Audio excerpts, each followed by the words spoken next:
ભાવનગર શહેરના નવાપરા વિસ્તારમાં વહેલી સવારે થયેલા ફાયરિંગના મામલે હવે મોટી કાર્યવાહી સામે આવી છે. જે ઘટનાએ શહેરમાં દહેશત ફેલાવી હતી તે મામલે હવે નીલમબાગ પોલીસ સ્ટેશન મથકમાં સત્તાવાર ફરિયાદ નોંધાઈ ગઈ છે. અને આ ફરિયાદમાં શહેરના નામચીન શખ્સ વલી હાલારી અને તેમના ભાઈ તોફિક હાલારી સહિત કુલ 8 વ્યક્તિઓના નામ સામેલ છે. આ સાથે જ સમગ્ર ઘટનાના સીસીટીવી ફૂટેજ પણ સામે આવ્યા છે, જે ઘટનાની ગંભીરતા વધુ સ્પષ્ટ કરે છે. તો આખી ઘટના શું છે અને એફઆઈઆરમાં શું ખુલાસા થયા છે, આવો વિગતે વાત કરીએ આ અહેવાલમાં. નમસ્કાર, હું ઉત્સવ ડાયાણી, આપ જોઈ રહ્યા છો સોમાન. આજે વહેલી સવારે ભાવનગરના નવાપરા વિસ્તારમાં રાજપૂતની વાડી નજીક ફાયરિંગની ઘટના બની હતી. જે બાદ સમગ્ર વિસ્તારમાં ભયનો માહોલ સર્જાયો હતો. ઘટનાની જાણ થતાં જ ડીવાયએસપી સહિતના ઉચ્ચ અધિકારીઓ તાત્કાલિક ઘટના સ્થળે દોડી આવ્યા હતા અને પંચનામું કરીને તપાસ શરૂ કરવામાં આવી હતી.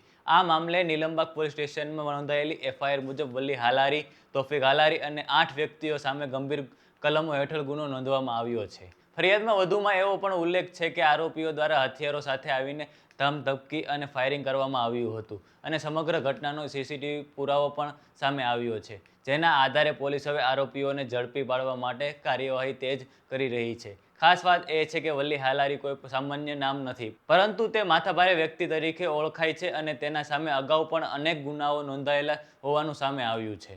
સાંભળો આ મામલે ડીવાયએસપી આર આર સિંગલ શું કહે છે.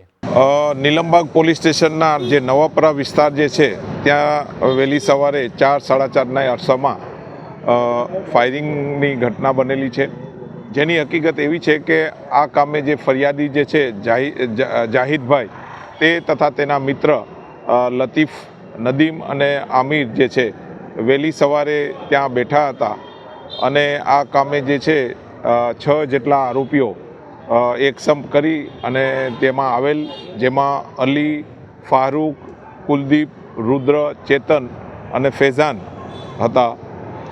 તે આ લોકોને ધમકાવ્યા કે શા માટે તમે અહીંયા બેસો છો તેમ કરી અને ફાયરિંગ કરી અને આ તમારી સગી નહીં થાય, તમારે અહીંયા બેસવું નહીં, એ રીતની વાત કરી અને ફાયરિંગ કરવામાં આવેલું છે.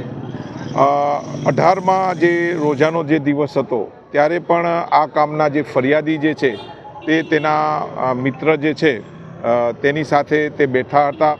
ત્યારે બી આ કામના જે આરોપીઓ જે છે તેણે અહીંયા નહીં બેસવા માટેનું જણાવ્યું અને ત્યારે બી તેની સાથે એક ઝઘડો થયેલો હતો અને આ લોકો જે ફરિયાદી અને તેના મિત્ર આજે બેઠા હતા, જેથી આ કામના આરોપીઓ આવ્યા અને આ રીતની ફાયરિંગની ઘટના બનેલી છે. પોલીસ દ્વારા ફરિયાદ દાખલ કરવામાં આવેલી છે અને હાલમાં એફએસએલની ટીમ સાથે અહીંયા બનાવના સ્થળે હાજર છે. તપાસ ચાલુ છે. સર, 2 રાઉન્ડ ફાયર થયા છે. આ કામનો જે આરોપી જે છે અલી અને જે તેણે 2 રાઉન્ડ ફાયર કર્યા છે. જૂની અદાવતમાં એવું છે કે 18માં જે રોજાના દિવસે આ કામના જે ફરિયાદી જે છે જાહિદભાઈ તે તેના મિત્ર સાથે અહીંયા બેઠા હતા. ત્યારે બી આ લોકોએ જણાવ્યું કે ભાઈ આ બિલ્ડિંગની સામે તમારે બેસવાનું નહીં. છતાં જે છે આ કામના ફરિયાદી અને તેના મિત્ર આજે વહેલી સવારે ગઈકાલે ઈદ પૂરી થયા પછી આજે વહેલી સવારે બેઠા હતા. તેનું મન દુઃખ રાખી એક સંપ કરી અને આજે આ ફાયરિંગની બનાવ બનેલ છે. હાલમાં ફરિયાદમાં જે છે 6 જેટલા ઈસમ અને બીજા બી જે છે તેની વિરુદ્ધ એફઆઈઆર નીલમબાગ પોલીસ સ્ટેશનમાં દાખલ કરવામાં આવેલા છે. એની અંદર અત્યારે જે પોલીસને જે છે એક કારતીસ જે છે બનાવના સ્થળે જ પડેલી છે અને તેના પંચનામાની વિગતે તેને કબજે કરવામાં આવનાર છે.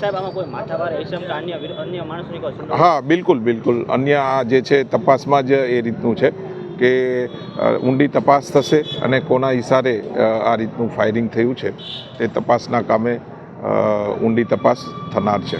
હાલ પોલીસ દ્વારા ફરિયાદ નોંધી વધુ તપાસ હાથ ધરવામાં આવી રહી છે અને તમામ આરોપીઓને ઝડપવા માટે અલગ અલગ ટીમો કામે લાગી ગઈ છે. પોલીસ ટેકનિકલ અને સીસીટીવી પુરાવાના આધારે આરોપીઓ સુધી પહોંચવાનો પ્રયાસ કરી રહી છે.